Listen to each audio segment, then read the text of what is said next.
Well, just like last year, week two did not exactly live up to the hype of week one for the Detroit Lions, and people are quite upset. So, welcome into the Payne and Drain Show. I'm your host, Zach Payne. With me is my co host, Alex Drain.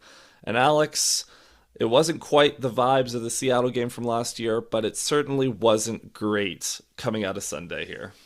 That was a game that kind of maximum frustration in a lot of ways. It designed to rile fans up, and I kind of fell into that. I wasn't as excited to watch the 4 o'clock window after that game. Had to kind of go outside for a bit and unwind. There's a lot of good things that happened in the game, but just enough bad that it really did feel like it's a game they let get away, and frustrating, but this is the NFL season and the teams are very close to each other. You make a few mistakes, and this is where you can wind up. Yeah, and so as always, we're going to dive right into the offense, which is where the main source of frustration is. Now, our discussion on the offense is going to be split between the offensive personnel and the game theory, which we will talk more about Ben Johnson. But to start with, the Lions, the headline from this game is they were able to move the ball between the 20s fairly effectively, but 1 for 7 in the red zone. And at that, only scoring on 4 of 7 red zone drives, period. What went wrong in the red zone on Sunday?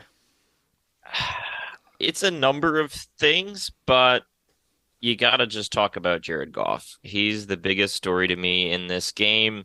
He hasn't been good enough through 2 weeks. We talked about that last week, and then this week was even worse. And that was disappointing because it was against a Tampa Bay team that had injuries in the secondary. We talked last week that this was an opportunity to get him going. And I think Ben Johnson's game plan, which was more pass heavy than most people would have liked, I think to some degree, at least coming into the game, reflected that feeling of confidence that they were going to be able to have success against this team. And Goff again had success at that portion of the field between the 20s, moving the ball, and then in the red zone where you have more defenders closer to the line of scrimmage because less of a threat of a deep shot. They just couldn't really get it going. And there was weird play calling as part of it, but his vertical passing game right now just isn't there. He's not seeing the field well enough. He's not putting the ball in good places, and it's holding everything back. Yeah, and so this is from Football Insights on Twitter. Quarterback EPA per dropback in the 2024 season amongst starting quarterbacks, Jared Goff is currently 27th. And he's got negative zero point 0.2 per dropback. And the only quarterbacks below him are Deshaun Watson, Will Levis, Bo Nix, Caleb Williams, and Bryce Young. That is not the company you want to be in, especially not after, like, I know people are fearful because he just got a big extension and he's following a bit. It looks like, if we're overreacting following the Rams trajectory where he plays really well, gets a big extension, and then it falls apart. I'm not like, obviously, I don't think it's going to fall apart. I think the Lions will be fine, but it's just something is not right. And like, again, it's just the decision making for me. Goff, we look at the first play of the game with an interception on what should have been illegal contact pass interference. I'm not faulting Goff for the interception. What I will fault him for is he's choosing to throw an anticipatory throw to Jamison Williams, who's in between 2 or 3 defenders, when he has Jahmyr Gibbs wide open for what would have been a 7-8 yard gain. Or later in the game, there was it was I think a fourth down or third down where the Lions run a little pick route and they get Amon Ra running a little slot wheel route to the outside, and Goff throws the fade route. Sam Laporte is wide open underneath for what would have been a first down to move the sticks, and he just doesn't throw it. Or in the red zone, like predetermining throws. It's not quite all there. The decision making just looks a little out of sorts. Part of it's play calling, part of it's just I don't a lack of chemistry. Especially when he throws to Jamison Williams, it feels like he's predetermining those throws a little bit too much, and maybe that's just a result of not being comfortable like going to him as a second read, but it doesn't look right. Yeah, I think that's right. We've kind of seen this over the first 3 weeks of the season for Michigan football right now in college football, where they have a inexperienced quarterback, and his issue at the moment is he's just making pre-snap reads and then not adjusting at all.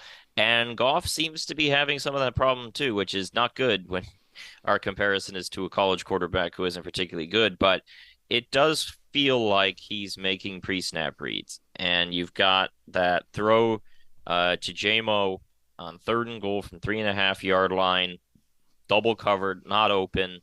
I thought on that play he should have checked into a run. It was a really light box, 3.5 yard line. You got wide nine ends that are giving you tons of space. I don't see how that doesn't get to at least the 1 yard line if they run it there. And we know what the Lions do on 4th and goal at the one. So that was frustrating, but okay, you're going to throw the ball. He just makes the decision before the snap and throws it to a guy who's not open. No read at all, just quick, 2-step drop throw, and there's just no vision there. And you look at this game overall, he throws 2 interceptions. One of them's not his fault, but he also has a throw that is dropped. Yeah. Easy interception for the Bucks. They don't come up with it. Another one should have been picked, and Amon-Ra rakes it out, which is the second week in a row that Amon-Ra has had to rake out an interception playing defensive back, basically. So this could have been 4 interceptions, and it's just very alarming at the moment. And I don't think that 2 bad games outweighs close to 2 years of really strong play. And I'm not, a lot of people have different takes on Goff. Some people love him, some people don't. There's one person I'm in a group chat with that just hates Goff and blames everything on him at all times. And that's sort of a boy who cried wolf thing. I don't have a particular Goff take. My take is I watched the games, and what we saw last year was really good play from him. And it's stark comparing this game to the Bucks playoff game, because I thought that Bucks playoff game was one of the best games he'd ever played. Was Or reading even the the Bucks field. game in Week 6, where like same Yeah, thing, where he throws the ball 44 times. That was a game where Jameer Gibbs missed and David Montgomery left with an injury. It was all on Goff's shoulder, and he delivered. exactly. And it felt like last year he had made a lot of progress standing in against the blitz and reading the plays really well. His accuracy was good. It seemed like he had made so much progress, and now he's just seemingly regressed by a couple of years, and we're back to 2021. Now, again, I think that this is hopefully temporary, and he can get it back going, because this team around him is way better than that one a few years ago. But it's gotta pick up. And you take that second interception in this game, just I can't throw mean, that ball away. What is yeah, that? that's That's a rookie completely mistake. unacceptable. I mean, pressure, yes, but you got to take the sack there. You cannot throw that ball into triple coverage. I mean, And you know what? On that note, Jared Goff, like we talk about him under pressure. He's been under pressure, but he's been doing the panic throws a lot more. He's like him and Jordan Love are pretty much the same, where they're at the low end of the NFL in terms of pressures that are converted to sacks. So when Goff is pressured, he's not taking sacks, but he's making stupid decisions, he's making careless throws, and he's so far he's paying for it.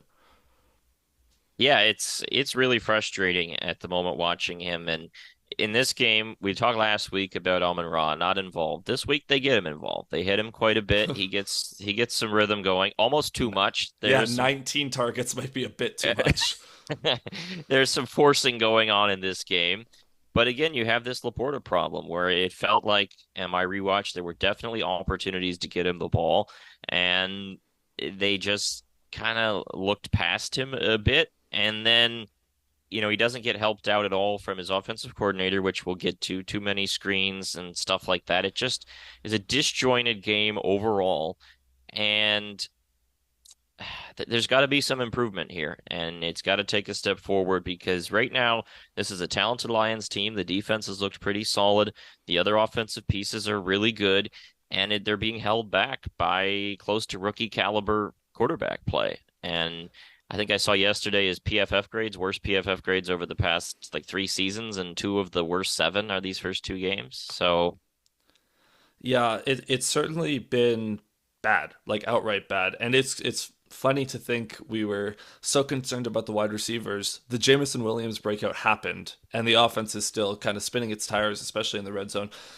Do you give any credit to the idea that Laporta and Gibbs was going in this game a lot more than he was in week 1, but do you give any credit to the idea that those two are a little slow to start because of their camp injuries? It's possible. I think I saw a Gibbs quote saying that he was getting Yeah. closer to 100%, but like he hasn't been there necessarily. So I think that's possible. Um, Laporta, yeah, I mean, I don't know exactly. I think Laporta's looked fine in terms of his routes. It just hasn't really, the timing hasn't been there, or Goff just hasn't decided that's where he wants to go with the ball.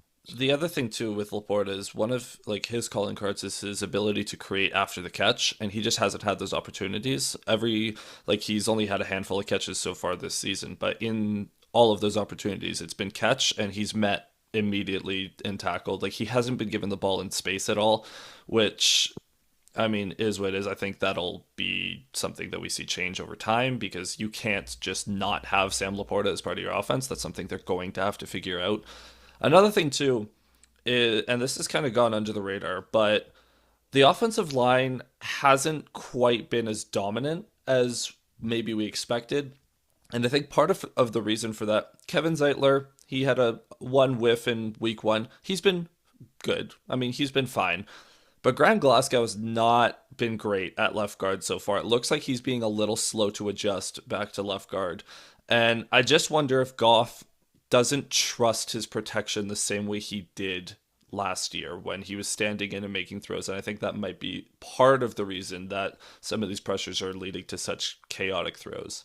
Yeah, I think that's definitely possible. You go through these last two uh games to start the season, and there's definitely some stuff that's a little concerning from protection. It's not an outright five alarm fire or anything, but there's some stuff getting home. I thought Ragnow in particular this game, certainly when he was going up against Vita Vea, and then even later wasn't one of his best games, I thought. And Decker's had a little bit of wobbles. Sewell obviously was a little hobbled coming into this game, so it's not quite as airtight in terms of protection as it often is. And I do think that is potentially a concern here because the pressure rate has been higher than you'd like to see. And And I will another note though is Vita Vea left this game, but Kalijah Cansey also did not play in this game, and there's yep, and pressure was still getting home.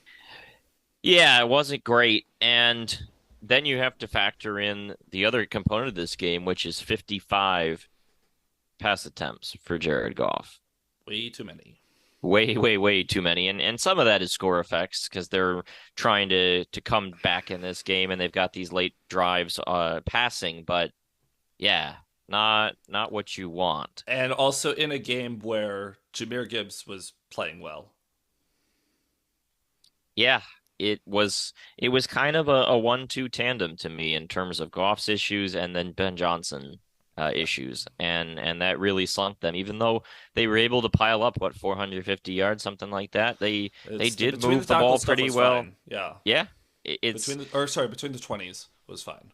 which is we can talk about yardage, but at the end of the day, this is the NFL, and in a lot of ways, the NFL is about what happens in the red zone. We saw that last year in the playoffs where the Lions were able to slam the door on teams, and that was what kind of held them in games despite a leaky defense. So this stuff's got to improve.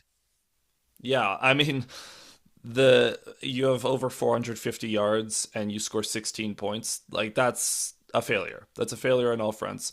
And what's funny is, the if the Lions had just gotten down to the 20-yard line and kicked a field goal every single time, they would have won the game. But even then, it's not even about because obviously the Bucks would have played the game differently. But in the red zone, the Lions don't seem to trust their running game right now.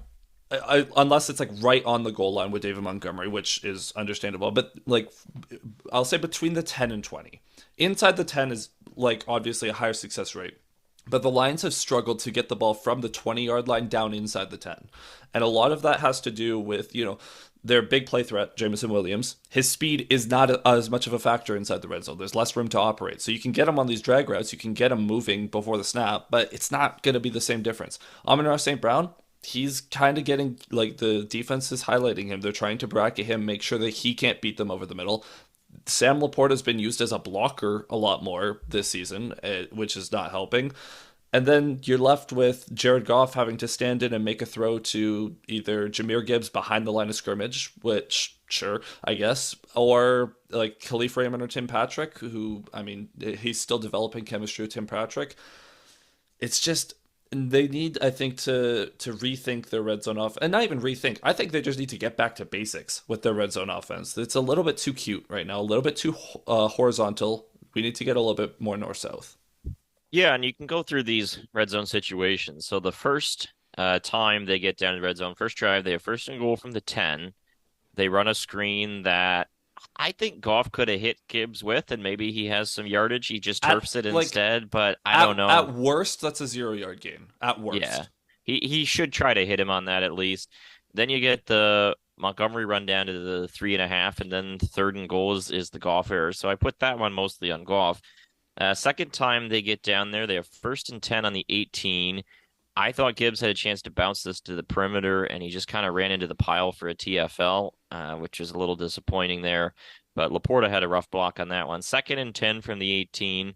JMO's kind of open, but it just looks like a pre-snap decision, and Goff throws it right into the blitzer, bats it down. Third and 10 from the 18, they run another Gibbs screen. And this is something I didn't like from a play calling standpoint, is that they call 3 or 4 screens in the first half, and I believe all of them go to Gibbs. Like, you got to have some variety, right? You can't Yeah. just throw them all to the same guy. And they throw this screen to Gibbs.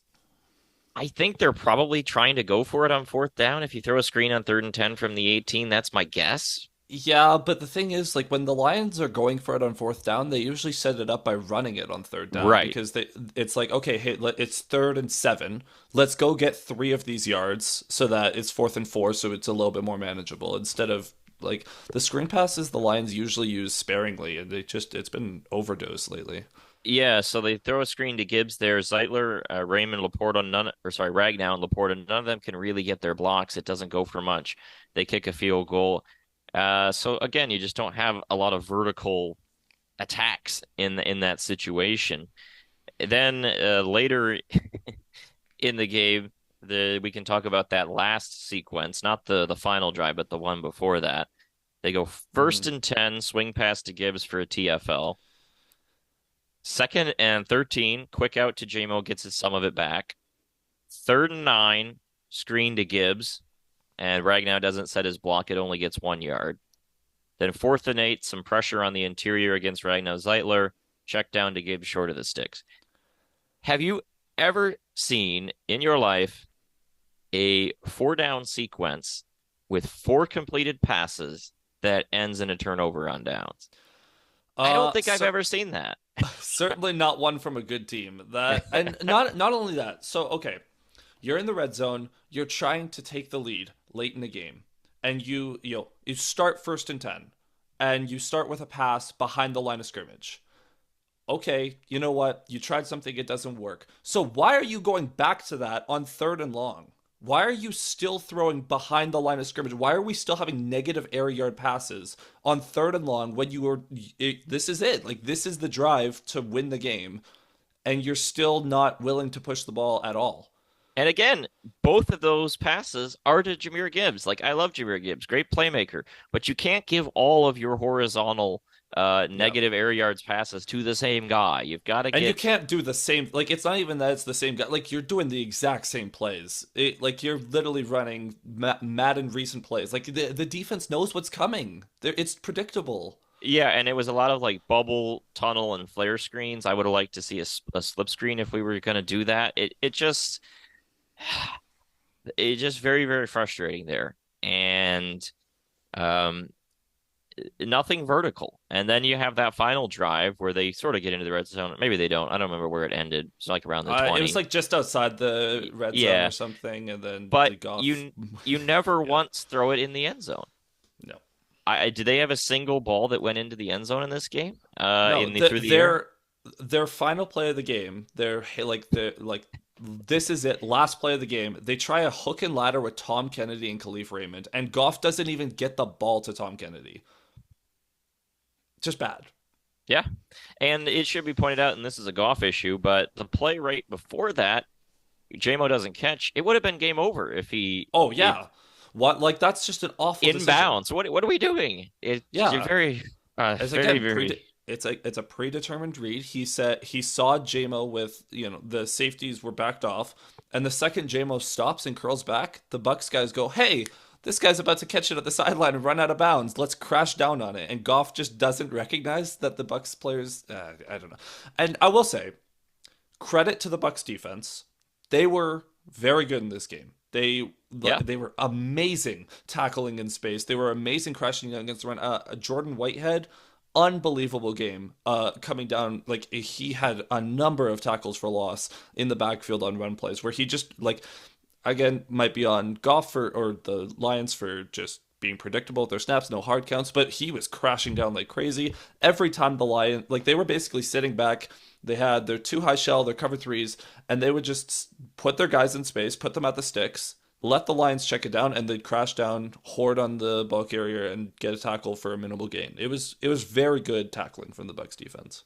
Yeah, Whitehead in particular, not to get into sign stealing discourse, but if you had said sort of that the Lions got skunked in this game, I would have kind of believed it because it Whitehead, it seemed like had them dead to rights every time. I mean, he was reading those plays really, really well on the stop and the run there. So, but that's what we expect with this team, right? I mean, Todd Bowles is a good Yep. coach, a good defensive coach in particular. These guys are fast. They run sideline to sideline well. It's just they're well disciplined. It just didn't feel like this was the game to sort of have the game plan that Ben Johnson came into it with. Another play I really hated. This is doesn't end up really mattering because they pick up the 4th and 1 right before the final consequential sequence, but they are second down and I think pretty short, and they run like a pseudo speed option with Goff pitching to Yeah. Gibbs for a -5 TFL. Like what?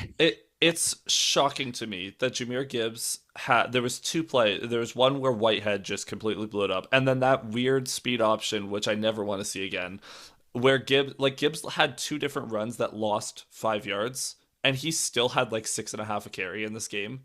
Like, he had I don't know what those, like, it's just mind-boggling why you would Yeah, ever, like, Jared Goff, you can run one or two read options with him on the goal line a year. And maybe, like, we saw it against Atlanta last year, where it's on the 1 yard line. No one's expecting Goff to run. You can catch him off guard.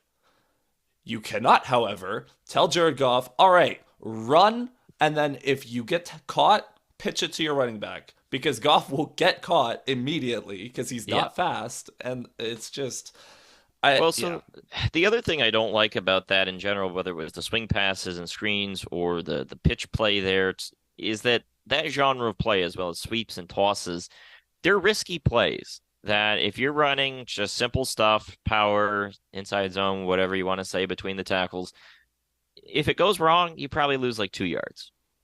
If you're running sweeps, tosses, pitches, some bubble screens, if it goes wrong, that could be -5. That could be -7. And that stuff kills you. It sets you way back and it takes it down from you. That kind of thing can blow up an entire drive if it goes wrong. And in those cases, you're oftentimes asking tight ends, you're asking wide receivers, sometimes asking linemen to get out in space and hit blocks. Like those are gamble plays, and they were gambling with them a lot in this game, which is just not what I want to see, especially not against the Bucks defense. Now, to Ben Johnson's credit, I did think he had a couple nice calls in this game. He had I think it was at the end of the first half on that drive where they run a Goff bootleg on 3rd and 2 that he runs out of bounds for a first Mm-hmm. down. That was a great play call. They totally caught Tampa off guard on that one. I thought Peyton the Manning play, special. yeah, I thought the play call they had on the 4th and 1 on the second to last drive Oh, was the Gibbs really, run. yeah, really neat. They had Beautiful. Amon-Ra lined up in the backfield. You have Glasgow and Wright pulling front side. A great block from JMO. I thought that was a great play. So, On Levante David, no less. yeah, so I thought there were some good moments from Ben Johnson, but a lot of bad ones. This was not his best game. No, that 4th and 1, that Gibbs run is so tantalizing because it was such a good play, and Gibbs was like inches from staying in bounds and taking that to the Yep. house. I thought it was It when he got loose there.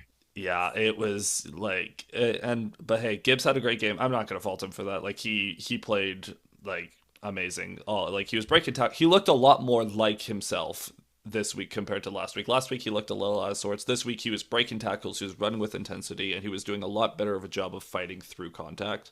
I thought so. I like to see that.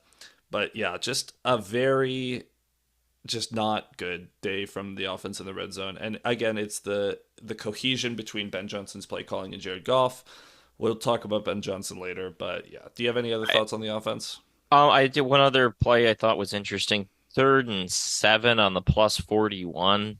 They don't really have a check down option there. This is rated, I think it's early fourth quarter. Kind of felt like there was an opportunity there to run the ball or to make it fourth and manageable, which we've seen them do before.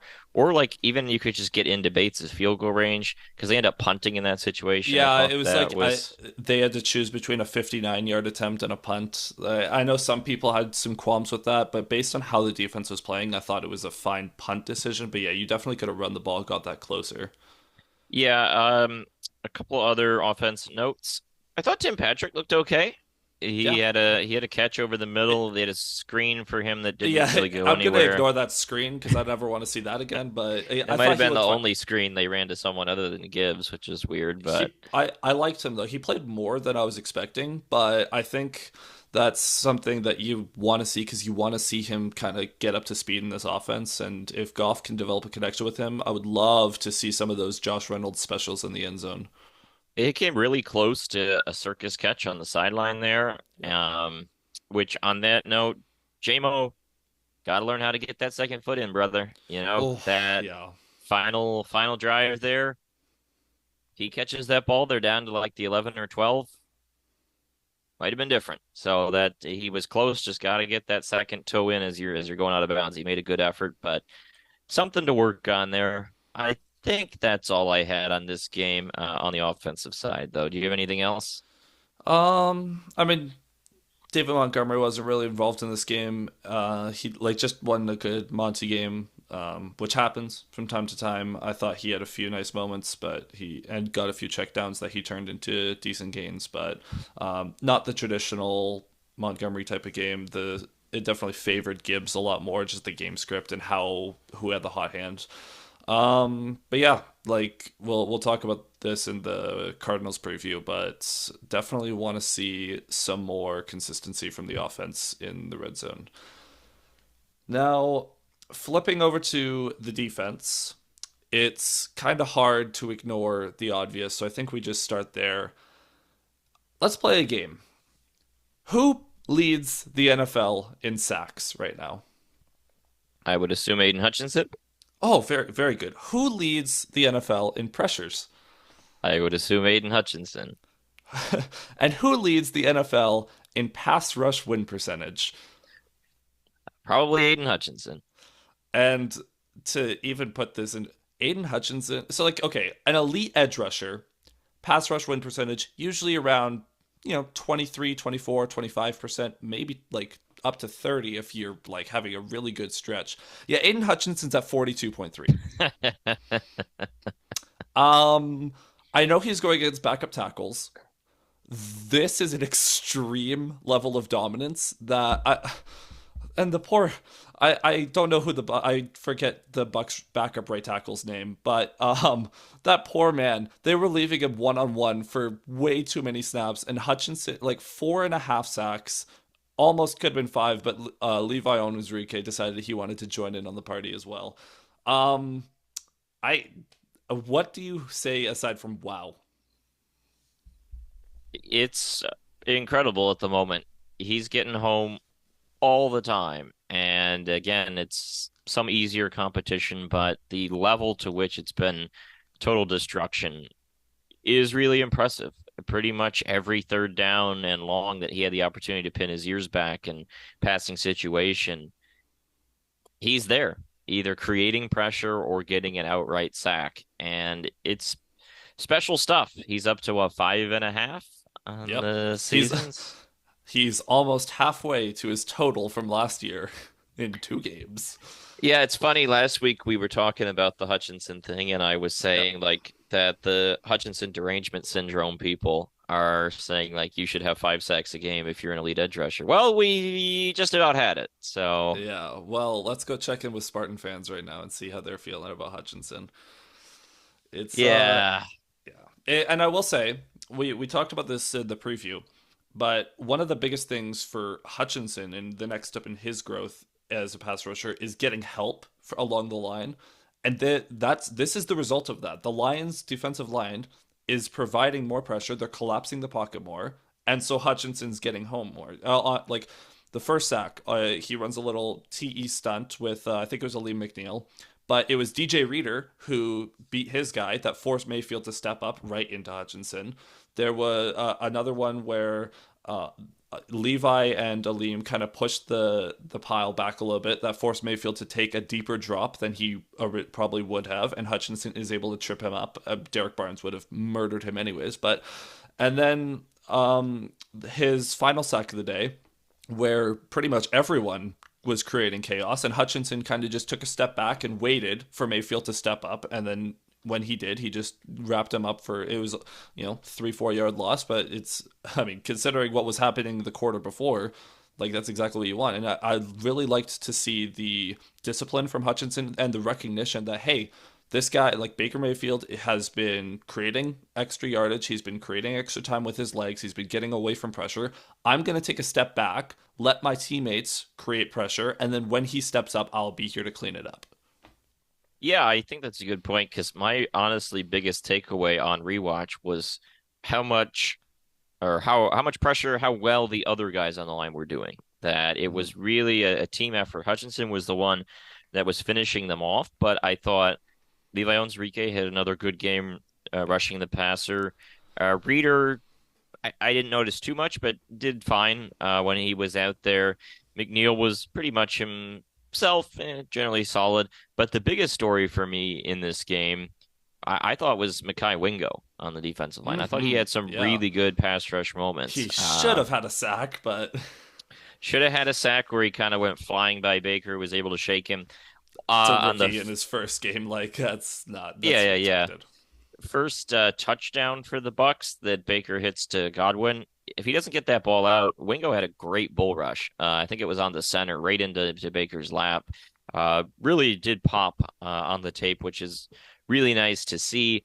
And this is a game where Davenport doesn't play, right? Nope, does And not play. And James eh, Houston played like 3 snaps. yeah, he wasn't really too notable. They had Derek Barnes lining up at the other edge a decent amount. He was okay. He's fine. I don't see a ton from it. He's just small, right? Like Yeah. that's the biggest thing. The That problem for Barnes is he's being asked to set the edge and contain, and he's someone who needs to burn around the outside to create pressure. So he's not going to be very effective in pass rush unless the quarterback rolls out to his side and kind of runs into pressure there. Yeah, and I think overall when you look at this game, really the story for the Lions' defensive success, and I think it was a pretty successful game defensively overall. It all comes from that defensive line. This Yeah. was just a dominant effort. There was some LV blitzing in there, but not a lot. I mean, there was one snap where Robertson blitzes and Baker throws right past it. But otherwise, they weren't given a lot of help, a lot of four-man rushes, and they were really successful. And there's one injury, I think, for the Bucks on the OL, but were there any others? Like I don't. It was just their right tackle, which Yeah, led to Hutchinson being as dominant as he was. But yeah, like the which is I certainly a factor, but it's not the yeah, Rams situation, right? And so that feels decently significant. exactly. And like the Bucks have a good offensive line. Like it's not elite, Yeah, but it's still I mean top half at yeah. worst. This isn't the Washington Commanders, right? So like, Exactly. Yeah, it was a very good day from the defensive line. I'm very encouraged from what I see from both Levi and Mekhi Wingo because we talked about in the season preview that we just need one of them to hit, and both of them have been like Wingo didn't really play in week one, but in this game, like Levi, I think he was credited with 3 pressures, but he was definitely a lot more noticeable than that. Granted, playing less because Reader was there to soak up the early downs, which honestly plays to Levi's benefit because that means he can focus more on pass rushing. It's just kind of the see ball, get ball type of mentality. And if Wingo also wants to mess around and become a decent contributor, I mean, you will take that from a 6th round rookie. certainly would not complain. That's for sure. Yeah, and so I definitely think the defensive line is the strength of this team. We talked about that. One of the, especially the interior, is probably the deepest one of the, aside from linebacker groups on the team. And so assuming Aleem kind of gets up to speed, I mean, I'm banking on him having like getting his at some point, especially when maybe he's facing as Reader gets more up to speed and McNeil gets more opportunities to pass rush. But I'm certainly not worried about him. And Levi is doing his job to kind of make up for anything that Aleem is not doing to start the year as well. Yeah, and they've been good in run defense as well. Not a ton Yeah, of notes on them. I mean, the Bucks just didn't run a lot of plays in general, yeah. but pretty It's much kind of the everything. inverse of the Rams game in that sense, where it was the Right, Lions' opponents that didn't really have the ball but still managed to win the game. right. So overall, really hard to have any complaints about the defensive line at this point. They're doing their job, and now we just have to, as the year goes along, figure out the back seven. But Yeah, I don't have a lot of concerns at the moment up front. yeah, exactly. Now, the Lions did unfortunately have a pretty significant injury potentially coming out of this game in Alex Anzalone getting absolutely knocked out by Derek Barnes. He took a hard hit from Barnes right on the chin, so he's going to be in concussion protocol. Dan Campbell sounded optimistic, but might not be ready for week 3. We'll have to see how the injury reports shake out and just how he progresses because concussions are obviously a bit of a tricky thing. But what did from the linebackers, aside from Malcolm Rodriguez getting juked out of this world, which was not a great look? How did you feel about the linebackers in general? I thought they were all right. I didn't actually have many notes on them in coverage. I No. don't think K. Dotton had a catch in this game. They tried a screen to him that Hutchinson's big arms blew up. The pass Mm. was too far. Yeah. They also had a lateral to K. Dotton, so I think that was a carry technically for him. Yeah, well, that That was like a really would have been weird play. sack, but yeah, Yeah. I mean, that was just Baker. That was he got a little too a little too much hero ball there, but yeah, I don't know. Jack Campbell has we talked about wanting him to develop in coverage. He's still been solid against the run. There's been a couple instances where the linebackers have been a little bit too shallow in their drops. Yeah, it's been less of like they're getting cooked by a tight end or a running back as it is like Yeah, you'd like them to keep dropping deeper so they can take over those like seam shots and some of yeah, the deep ends that and dig routes that they've been a little vulnerable to. But honestly, in this game wasn't too much. Most yeah, of the damage was just to Chris Godwin. yeah. But about There's the a linebackers, long stretch in this game where Godwin was the only buck with a catch. right. One more thing about the linebackers. If Anzalone misses week 3, I'm not that concerned. He's probably the Lions' best linebacker, but this is a position we felt like coming into the year that they're Yeah, pretty deep at. And so we've seen Rodriguez play quite a few snaps. He did have a great TFL in this game where he came flying through the hole and popped the running back behind the sticks. Jack Campbell plays a lot anyway. Derek Barnes can play inside linebacker. Reeves Maben can play. So if they are missing Anzalone, it's okay. Not the end of the world. yeah, probably we'll talk about it later again, but probably going to be more of a Reeves Maben type thing because the Cardinals have a great tight end that you have to cover over the middle with a lot more effort. But now the secondary, I'm gonna separate this because we have kind of two extremes. We have one player that I want to highlight for being really great, one player that we have to talk about being a little bit on the negative side, but we have the kind of collection of talent in the middle of Carlton Davis, Amik Robertson, Kirby Joseph, who I thought were just kind of fine. Didn't really have a lot to say on them. I mean, Davis, I don't know. Are you concerned about like Davis has been beat a few times, but I don't know. I'm not necessarily concerned. He's just been He's not kind getting of like picked on or anything. I don't have a no. lot of issue. He had a really good tight coverage on the second to last Bucks drive, third and long. They looked for Jalen McMillan, I believe, and Davis was in really good position, and the ball wasn't catchable or anything. It really wasn't open, so that was Yeah, good to see. Mick Robertson, I think I had one coverage note on him that was good, and I didn't see anything else. So yeah, generally for a corner nickel, that's fine. And they didn't throw deep for Kirby Joseph to really be involved. There Yeah, was like he was in the area of the coverage bust, but I'm of the opinion that it was not his fault on the I Godwin didn't think it touchdown. was him, no. So So, do you want to start with the good storyline or the bad one? we can do the good. I mean, I assume Brian it's Brian Branch is Branch. Yeah. how great is Brian Branch, huh? Well, it was a much needed bounce back for him after a kind of up and down week one against the Rams. He was awesome in this game, I thought.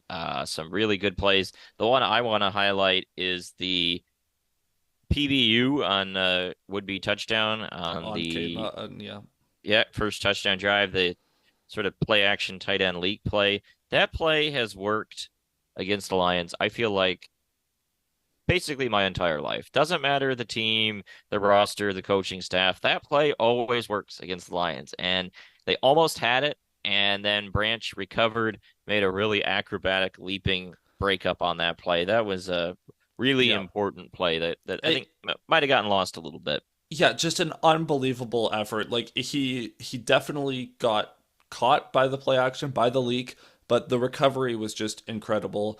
And even like that and his interception, both of those plays, just like incredible athleticism to stretch out for both of those plays. Like it took like full extensions to make those plays happen. And on the interception, he just read Mayfield the whole way. The Bucks had a bit of a weird double crossing route going where Godwin and Evans were both kind of doing the same thing in the same area of the field. But I mean, regardless, Branch just undercuts it perfectly, jumps 50 feet in the air to snag that one. He's been very good in coverage in both games. He had a couple of near misses against the Rams where he was just like a couple inches off of the ball of getting a deflection. The tackling was a lot cleaner in this game, I thought, and I definitely have noticed Branch in a lot more of these passing plays. Like he's been around the ball a lot more. So I think being in that kind of roamer role where his coverage responsibilities are a little bit more fluid and he can kind of just run around and see what he sees and make plays on the ball. I think that is going to lead to a lot of plays that we have already seen and will continue to see because he's a very instinctual player and that's what his best trait is. And that's, I mean, if the Lions want to cater to that, I am not going to complain. Yeah, he had a couple good run stuffing moments in this game, but the interception is really the headliner of his performance, just reading Baker's eyes. And I don't know if the Bucks got the route tree jumbled on that play or what was going on, but he sniffs it out, makes a heck of a catch, and if there's justice, that would have saved the Lions 3 points there at the end of the half. But we'll get into that later. It was a big moment. He played great, really good to see a bounce back. His first big game as a real safety, as opposed to last year where he was playing nickels. So that's good to see. I think after last week we had a little concerns about his positional change. Yeah. Now, flipping to a more negative storyline, the penalty magnet that has become Terry Arnold here. Um, Now, the pass interferences, I think those are, in the grand scheme of things, like those are fixable because at the end of the day, he's in the right position, and it's just about timing. Like maybe get the hands off and maybe turn the head. I don't. There's, it's very coachable and very fixable issues. The face mask is what it is. But he did have one. The Godwin touchdown was definitely, I think, on him. It looks like the Lions were in a cover three, and it looked like he just kind of got caught by the eye candy on the post to Evans that he didn't. I don't know if he just didn't trust Kirby to take over that post, or he just didn't see Godwin leaking at the backside. But he definitely got caught just with his eyes not being disciplined enough there. Yeah, it definitely did look like him. Robertson passes him off up high, and then he you end up with him and Kirby Joseph covering the same guy, no one covering the other guy. It looked like Kirby may have had a little bit of trouble with his route, so maybe Arnold was trying to help him out, but got to see the whole field there. I thought it was interesting just on a coverage standpoint. They played a lot of zone in this game. Mm-hmm. When there was a lot of talk of Glenn wanting to get back to mostly man coverage, but they were a lot of the catches that I noticed were in zone, which interesting. Not sure what to make of that, but otherwise, that's obviously a really bad play. The DPI, yeah, it wasn't a bad DPI in the sense that he wasn't totally cooked and then he has to recover at the last minute. It wasn't the like underthrown ball just tackles the guy. He was close to playing it right. And I think honestly, if he doesn't catch the face mask, he might have gotten away with it, but the hand just caught too high there. I mean, all three of his pass interferences so far this season, none of them have been because he's been burned. They've all Right. just been a case of, I think there was the one that was underthrown, but they've all been a case of he just gets a little bit too physical, a little bit too quickly. Yeah, a little too handsy, and that is stuff I think you can clean up. And then that face mask penalty, eh, Happens. yeah, it's unfortunate that it's a 15-yard on a drive they end up scoring a touchdown on, but I'm more upset about the 42-yard penalty than the 15-yard. Like the spot foul is right, right. dumb. So it's a lot of penalty yardage through 2 games. At the same time, he's also had some pretty difficult assignments through 2 games, and that's only going to continue potentially. I don't know how they'll play Arizona. Certainly, Seattle is a very deep wide receiver Yeah. core in week 4, so it's a baptism by fire, and this is stuff you see. I don't think he's been totally overwhelmed. I don't think he looks like he doesn't belong on an NFL field. So from that standpoint, I think you're feeling all right, but definitely room for improvement. Yeah, and I just a quick note. It does not sound like he'll miss time with that finger injury he picked up. He was playing with a bit of a elongated fist with the it was so balled Right, up in like this a game. club almost. Yeah, Yeah, like the JPP club there. I mean, uh, good luck trying to catch with that thing, but it doesn't sound like he'll miss time. He should be fine for Arizona. yeah, he's a Ennis corner. He Rakestraw, doesn't yeah, have to catch anyway. So exactly. Ennis Rakestraw was a last second scratch. I think going back to James Houston, why he played so little, I think it was supposed to be Rakestraw active, but he got hurt in warmups. yeah. So I'm guessing Houston was just a surprise active because of that. They didn't really have a game plan for him. Rakestraw, I mean, we hope he doesn't miss time. I honestly, like, if he was active in this game, I would have probably liked to see him for a couple snaps just when Arnold was maybe having a couple of those penalty issues just to see if Rakestraw could maybe come in and just show something. I mean, that's kind of how I want those two to play. Like, just I mean, I don't really care that Arnold's the first and Rakestraw was the second round pick. Like, just if either guy gets hot, like, just play them.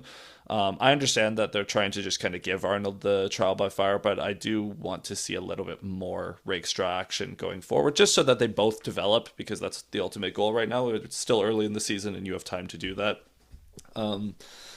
As for like going forward, I think the Lions, regardless of who they play, I think they're gonna play sides for the most part, where Davis and Arnold are kind of Yeah. just each on a side, so they're both going to see top receivers. I don't know if that'll change with specific matchups. Like when we get to Minnesota, I don't know if they're gonna try to put Davis on Jefferson more.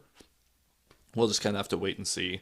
But yeah, that's I don't know. That's kind of it on the secondary. Well, and defensively, you have that ability to tinker with your matchups, right? Yep. Offense puts the guy where they put him. Defense can then line up how they want to line up. So you have flexibility as the season goes along and you find out what your best matchups are. Overall, 216 yards against on 47 plays, Good. 4.6 yards per play. I don't have a major issue with that. They the only thing I think you can potentially criticize them on just a little bit is I think they gave up touchdowns. Like the one was right after the Lions tied it, and the other one is right after the Lions took the lead. So you just would have liked Yeah, the one timing. sort of shutdown stop there to consolidate momentum in the game, but they did a really good job in the second half. They gave up Yep. the one touchdown drive and they forced punts on something like 5 of the last 6 Bucks possessions in this game. They gave the Lions offense every chance that they should have. They bailed the Lions offense out on that interception by only forcing a field goal there. Can't ask for a lot more against I a mean, they're team with allowing a 20 points a game. yep, That's a recipe for success. The one thing I will note that is a potential concern. Baker Mayfield was able to extend a lot of plays with his legs. yeah. Baker Mayfield, average athleticism, I would say. He's not terribly slow, not terribly fast either. We're going to find out very aggressively with Kyler Murray if the Lions have figured out how to stop mobile quarterbacks. Yeah, Baker's not Lamar in terms of athleticism. He's slippery though. That's Yeah. that's the big thing. He has that little bit of shiftiness in the backfield. It was They those two runs though, like the touchdown run and then the run yeah. before where he absolutely destroys Malcolm Rodriguez in open field, which that clip is so funny. Like Rodriguez just looks like he slipped on a banana in a video game. It Yeah. went flying across the screen. It kind Those of kind of things. Yeah, sorry, it, go ahead. it kind of felt to me like the pass rush success the Lions had almost lulled them into those issues because they were getting home so much that it encouraged them to get out of their rush lane discipline. Mhm. And also coverage is good. Like that's one of the undercurrents of the pressure in this game is that there were some cases where they get home right off the bat, but they also had some coverage sacks essentially in this game. And one of the touchdown is a QB draw, but the Baker run before that is a scramble, and they coverage is holding up, holding Yep. up, holding up, and eventually Levi gets a little out of his lane, and it did feel like the success they had encouraged just kind of going at the quarterback, and then contain breaks there. I imagine contain will be more of a point of emphasis going into week 3. Yeah, and I will say the I guess the concern would be that if a quarterback is able to break contain, it's just the linebackers crashing down from coverage to try to crash on a quarterback and make that tackle that has been an issue in the past. Even with, I mean, there was games against with it like since Aaron Glenn has been here, where Aaron Rodgers was making 20-yard runs back in those games, and so it's just Well, there's stuff yeah. you can do with that, but it's also not the easiest as a I know. linebacker tackling the quarterback in the open field because unlike a running back, the quarterback as they scramble towards the line can do the pump fake and things that you can't you're not going to bite on a running back doing a pump fake, but you're going to bite on a quarterback doing it potentially. And a lot of times quarterbacks are lighter than the linebacker, potentially a little more agile, so it's not easy. And Baker's pretty slippery, and Kyler Murray is extremely slippery. The So, most probably like he's the most agile quarterback probably. yeah. So And it's he had an amazing play against the Rams. I think it was the third touchdown there. It was, whew, he's looking unreal. But again, we'll talk about that later. Do you have any other thoughts about the defense? no, we can move on to special teams and game theory if you have things to talk about there. Well, I want to shout out the best quarterback of all time, Jack Fox. That we love fake punts, and shout out Sione Vaki too. Love to see him get involved. Special teams always a win. But Jake Bates, I mean, again, hasn't really been challenged too much with his kicks, but still got to make them. Yep. Good on that. I don't know. Do you have any special team specific thoughts? 3 for 3 for Bates, 22, 32, 35. You expect all that. Fake punt, the one thing I'll say there is it was kind of like the Chiefs fake punt last year in week 1 where it works because you're not in a fake punt situation. Yeah. They're pretty deep in their own territory, and I believe that was like a 4th and 12. That's a situation where the other team in no way is expecting the fake punt. And they clearly had been setting that up by playing Sione Vaki as the up back there. If you've got a punter that has a good arm, just a Use it. great play Let in him that cook. situation. Yeah. Yeah. So Fox himself, he only has 2 real punts in this game, but he pins them at the 13 and the 9. And Yep. those were punts from closer to midfield, so that's what you Still, expect, but yep. It's the good same thing as job. Bates. It's like not the most challenging spots, but still gotta perform. And both Fox and Bates did that. Um, Kickoffs, all yeah. touchbacks, kick returns. Kennedy returns one to the 30, one to the 28, one to the 22. Was surprised that Kennedy was on kick return duties. Yeah, I don't know if I love that because I think I prefer Vaki back there.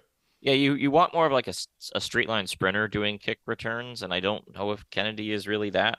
No. But then the big thing to talk about is the fiasco at the end of the first half.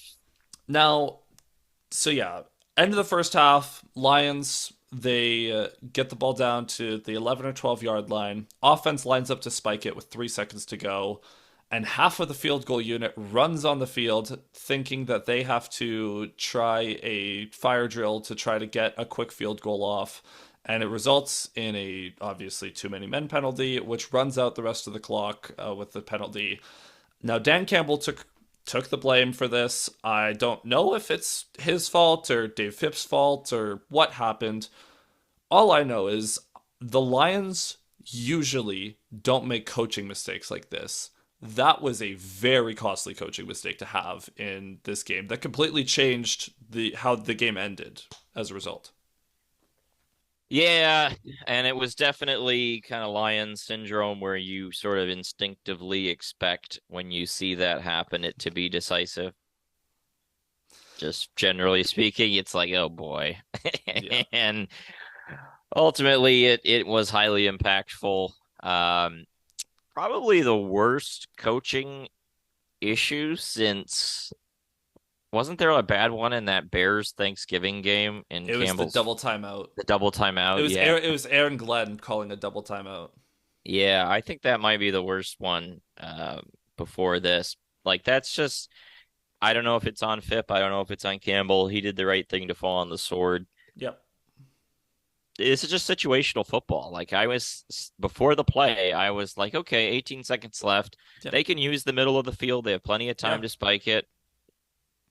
There's no reason for anyone to be thinking that's a fire drill field goal I was gonna situation. say, for what it's worth, the offense knew what they were doing there. The offense Yeah, was it like the I don't know what happened on the side, and I don't know how the field goal unit, like even if they get the wrong message from their coaches, how do they not recognize there's not enough time? We need at least 18 seconds to run one of these like fire drills. How like we can't do this anyways? Like what? yeah, They have to yeah. spike it. By the time that the receiver gets tackled, it's like 9 seconds on the clock. Yeah. Like you're no way you're running a fire drill No. field goal in 9 seconds. So just really, really dumb. And it's unfortunate, but isn't a pattern of any kind. So I No. don't think there's a big reason for No. It's concern. absolutely a one-off. Last thing, we have four fourth down things to talk about. 4th and 3 at the Tampa Bay 3, down 6-0. They kick. I think that's the right call. Early in the game, yeah, based on you got to get points on the board because you I don't think if want it's to 0-0, you go. But I think zero 6-0, zero you or even kick. tied. Like if it's like a tied Yeah. game in general, you go or like, but you need to get some points there. I would have had I don't know. Based on where it was. If it was 4th and 1, go for it. But I'm Yeah, fine with it. 4th and 2 at the Detroit 45, down 13-6. They go and they pick it up. I thought that was the right call, but that one was gutsier than I think it Little seemed at the risky, time. yeah. Yeah, yeah. 4th and 7, Tampa Bay 41. They punt there. You liked that call. I think I'm fine with it. Yeah, people were Um, upset that they didn't trust Jake Bates to kick a 59-yard field goal. To that I say, Jake Bates has not kicked a field goal of that distance in a regular season NFL game yet, so let's maybe pump the brakes on that until it's yeah, absolute necessity. didn't feel the right time. And then 4th and 1, Tampa Bay 36, down 2016 with 90 seconds left. That's an obvious go, and they To go. do. So nothing really to complain about there. One last note, actually, from the offense that I forgot about. There is a play. I'm trying to remember where in the game this was, but yeah, it was 3rd and 6 on the Lions' fourth drive, the one right before the end of half situation, um, where they pass it. Let me see how much time was on the clock here. Yeah, so it's 3rd and 6 at Tampa Bay 48 with 5:14 to go. He completes it to Amon-Ra, and then it gets punched out by the defender. Looks like it could have been a fumble, and they never review it. There was a question of a football move, but I yeah. I had that as a negative for Amon-Ra. He needs to hold on to that ball. If he Yep. holds on to it, it's 4th and 3 at like the Tampa 45. I assume they go in that situation, Yeah. and they were deprived another opportunity. So Yeah. For what it's worth, I don't think it was a fumble because as he was trying to make a football move, that's when it got punched out. I mean, excellent play by the DB there, crashing down. yeah, But yeah, like Amon-Ra, he's known for his sure hands. Got to hold on to that. yep. So that's all I had. In the end, a very frustrating game, but we've been here before, right? Yeah. This last year, very frustrating game in week 2, tempered expectations. I think this year the game is potentially more frustrating, but less concerning, I guess you could Yeah. say. Just I think because it's last because we have year, more of a proven track record with the offense than we did the yeah, defense at this time last year. So you have more and faith in the offense to come back and in right the last ship. year getting shredded by Geno Smith again was pretty bad vibes. Oh, don't worry. We're Oh, 2 weeks away from that. Um, I will say, as far as Ben Johnson goes, one note I have is one thing about this coaching staff, or especially about Dan Campbell, that I really love, is he cannot tell a lie. He is very honest with everything. Ben Johnson, I feel a little lied to because before the season, I was told Jahmyr Gibbs is going to be used a lot more as a receiver. His route tree is going to be expanded. Where is that? hey, they're using him as a receiver. It's just behind the line of scrimmage. Yeah, where is this expanded route tree I was promised? I have not seen it at all. It has been all behind the line of scrimmage or checkdowns in the middle. There's been barely any angle routes. There's been barely any wheel routes. He's barely lined up out wide. I want more. Yeah, I don't think that's a crazy uh point at this point in time. Like that's something they need to unlock and need to use more of it. And he's capable of it. It's not that he's not capable of it. Certainly. They're just not trying anything. Like what we saw, there was in the Packers Eagles game in Week 1, the first touchdown of the game when Saquon Barkley takes a wheel route to the corner of the end zone, and he catches it. Try Jahmyr Gibbs on that, please, because he is capable of outrun. And there was a, it's a very similar play as well. Back in DeAndre Swift's rookie year, you remember the infamous drop he had to lose the Week 1 game against the Bears? Yes. Yeah, that route though was amazing. It's It a was a little, great route, yeah. it's like a little scissors route almost. It's not quite a wheel where he basically runs up into the second level and then he has to make a move on the linebacker to shake him and get open and run up into the end zone. Give Jahmyr Gibbs one of the, like give Gibbs some scissors concepts. He can do it because if he's on a linebacker, that is a mismatch. We see it in training camp every year where the highlights come out where it's like, oh, Jahmyr Gibbs burns Alex Anzalone on a wheel route. Where's that in a regular season game? Why is it only a training camp play? Gotta hope he's keeping it in the bag for Green Bay or something like that. I don't know. Yeah, Uh, and like we saw, there was one in the NFC Championship game that Goff missed Gibbs on when Gibbs was open. It was more of a go out of the backfield rather than a wheel, but they've done it. They've proven that he's capable of it, but they're not trying it. Like I just feel like they should be used. It should be more of a regular thing instead of something they pull out every 7 weeks or something. they gotta unlock it more. But that Yeah. leads into my takeaway of this game, which is this is a long season Oh yeah. and people are riled up after week two, but kind of what I said in the first, maybe it was the season preview. I don't remember exactly when I said it. I wrote it in my season preview piece, but just this idea that it's the long game that we're more focused on this year. And I know people want to go 13-4 and win the NFC North and get the number one seed, and that would be useful, but You at still the have to same, lose 4 games to do that. still have to lose four games. And also just the fact that it doesn't necessarily mean all that much. We are a bit strangers to this as Lions fans who haven't been in the playoffs all that much. That said, you look at a few years ago, didn't Green Bay have the number one seed? They lose at home to San Francisco. Like it's the Rams were like maybe the 3 or the 4 seed the year they won the Super Bowl. Yeah. Kansas City had to go into Baltimore and win last year to get to the Super Bowl. Like this Yeah. is seeding it only means so much. It's about how you play in January, how you play in February if you get there. It's a long march. We want to see things and how they portend to the future. That's the most important thing, and long way to go in this season. Yeah, as far as the long term outlook, I'm not very concerned. Seeding is what it is. Like you want to get 1 or 2 home games in the playoffs, just because Ford Field, especially, is such a advantage, and it's been such a great home environment. But you look at team like a couple years ago when the Bengals made their Super Bowl run, they had 2 huge road games on that. They had to beat the number 1 seed Titans and the Kansas City Chiefs, the boogeyman, who Did, there's never an easy road to the Super Bowl. didn't the Bucks have to win 2 road games I'm when pretty they sure the won the Bucks were a Super? wild card team. Yeah, they were. Didn't they beat, was it New Orleans on the road? I think probably Green Then, Bay too. well, Green Bay was a championship game, I know for sure. I don't Oh remember who yeah, else yeah. they beat, but yeah, it's Seeding matters, but only so much. So it's a long season. You want to develop good habits and you want to see growth. So It's that's the mantra. it's the conversation we have with the Leafs every year. There's no easy path to a championship. You just have to win. Yep. So yeah. Now, as far as around the NFL, mainly NFC North, mainly this week, how much do you buy into the fact that the Vikings might be a thing? Possible. I think Sam Darnold probably has more talent than people think. I think he was put in really bad situations in his NFL career. The Jets, about as bad as it could get at that point in time. And then his next stop was Carolina, which is the new about as bad as it can get. So I feel bad for him. And I think there is a potential that he is a lot more talented than he's letting on. I will be interested to watch that. Maybe Texans this week. I don't know how much of that game I'll see. Lion that game's at 1. The Lion game is at 4 o'clock.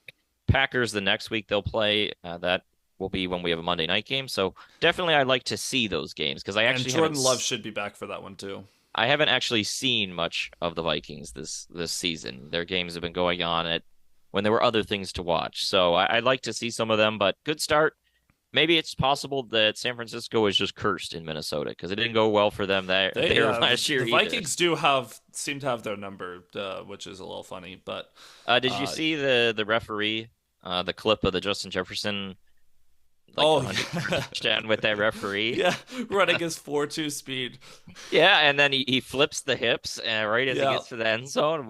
Oh, picture perfect technique. That was smoother than Jeff Okuda at the combine. Yeah, suit him up. We need him. We need him on the field next week. Um, as for the Packers, without Jordan Love, it doesn't matter because Matt LaFleur and that coaching staff ran circles around the Colts. That was a clinic, honestly. 53 rushing attempts to 14 pass attempts. That is how you make life easy on Malik Willis. I mean, really though, the Colts just suck. Pathetic. Pathetic. Like, how do you not like put 9 people in the box? Like, I don't care. That cannot happen. You're basically Uh, against a triple option team and you lose. yeah, Not like good enough. you lost to a college offense, basically. Yeah. Bears Sunday night game against Houston. That defense looks real good, and Caleb Williams, not as much. Yeah. Through 2 games, they have what, one offensive touchdown? Yep, Khalil Herbert, shout out. And also, side note, DeAndre Swift. He is not having a good time running behind an offensive line that is not elite. It's Yeah, he has grass is always 40, greener, eh?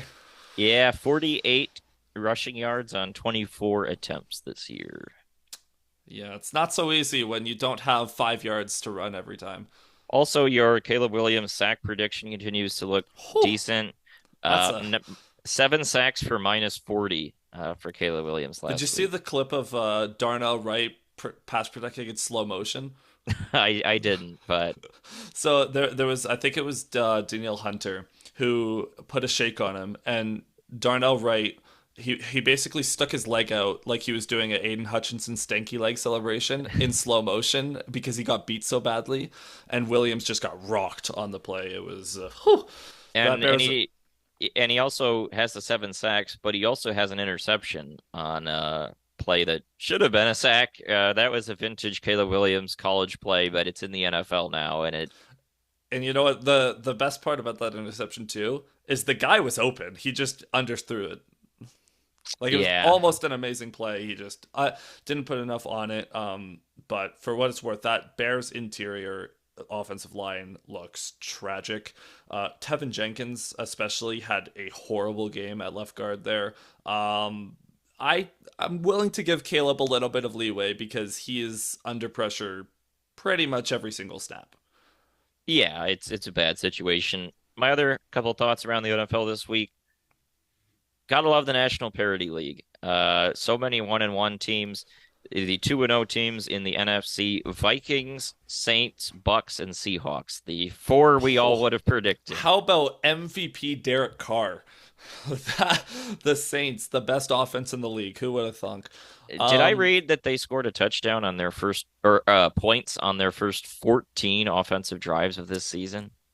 to go one step further, they have scored points on every single drive that Derek Carr has been at quarterback.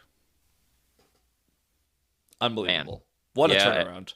my final note before we get to Arizona, Jim Harbaugh and the Los Angeles Chargers are 2-0. I want to look at that box score real quick against the Panthers. 44 rush attempts for 219 rushing yards for the Los Angeles Hey, Chargers. who said Achilles injuries were hard to come back from? Shout out J.K. Dobbins doing front flips into the end zone. Absolutely incredible story. Don't know how long it'll keep up, but for now, it's a very fun story because Carolina's very bad. But Yeah, time of shout out him. possession in that game, 36 minutes, 18 seconds for the Chargers. That is beautiful. That's Michigan football right there. Yeah, Jim Harbaugh is back, and the Chargers are 2-0, so got to give him a shout out on that one. I have two injury related notes. One, man, a lot of stars around the NFL are going down to injury. It's been, if you're a fantasy football player like myself, it has been tough sledding. And also, I want to pour one out for Matthew Stafford because he has seen every single member of his offense die around him. Cooper Cup expected to be on IR for a long time. Jonah Jackson's a candidate for IR. They already had Steve Avila go on IR. Both their tackles are on IR. Like that, man. I'm sorry, Matt. Yeah, I almost wonder if the Rams should just tank this season and try to rebuild for the future. Maybe they can, I don't know, draft Quinn Ewers or something in the We'll 2025 see. draft. But that leads into the surprising 1-1 team, the Arizona Cardinals. They have scored They, 28 points in week 1 and 41 points in week 2 with a 41-10 win over those Rams. yeah, the Cardinals are looking a lot like they're looking to an extent like the team I expected, which I expected them to be a fun offensive team that maybe couldn't do so good of a job of shutting the door. Somewhat similar to the 2022 Lions when, they could score, but they couldn't really stop anything. But it's been a little extreme so far. Marvin Harrison Jr. Had a just went nuclear for like a quarter of the to start the game. Kyler Murray had the best game of his career last week against the banged up Rams. I won't put too much stock into the defensive performance because again the Rams are dead. I don't think the Cardinals are very good defensively. The only person on that defense that really scares me is Buda Baker, but Kyler Murray Yeah. looks really good. Yeah, I mean, the Cardinals last year, 25th in team defense, 31st in scoring defense. I'm willing to assume that it looks better, but probably not elite, especially Not by when they gave much. up 34 to the Bills. But Kyler, 73% completion, 8.2 yards an attempt, 4 touchdowns, no interceptions so far. It was like the only player in NFL history to have over 200 passing yards, over 50 rushing yards, and a perfect passer rating in a game. Very ESPN stat, but still, he incredible game. Yeah, he looks really good. Marvin Harrison looks good. I mean, my thought with this team going into this matchup, you have Trey McBride, who's a concern at tight end. I remember him at Colorado State, and then Marvin Harrison Jr. But I'm not like majorly worried about those other receivers, Greg Dortch, Michael Wilson. Like, No. I think this is a game where honestly, I would think about bracketing Harrison, and then just seeing we'll see what we can do against McBride. I guess it comes down to how concerned you are with your run defense against James Conner, but I'm not. contain will be important, and then those two, the tight end and the big receiver, those are the concerns. If the Lions have proven one thing, it's they can stop the run between the tackles. I'm not worried about James Conner. I'm not worried about Trey Benson. I'm a little worried about Kyler Murray running around and just scrambling because he's a very fast man. But I don't know. I mean, I for what it's worth, Aaron Glenn is he had a really good performance in 2021 against the Cardinals when the Lions had that shocking upset and dominated them for Dan Campbell's second win. And I mean, that was when the Cardinals looked on top of the world and the Lions kind of put the book out on them, and then the Cardinals fell off a cliff rest of the season, leading to an embarrassing loss to the Rams in the wild card round.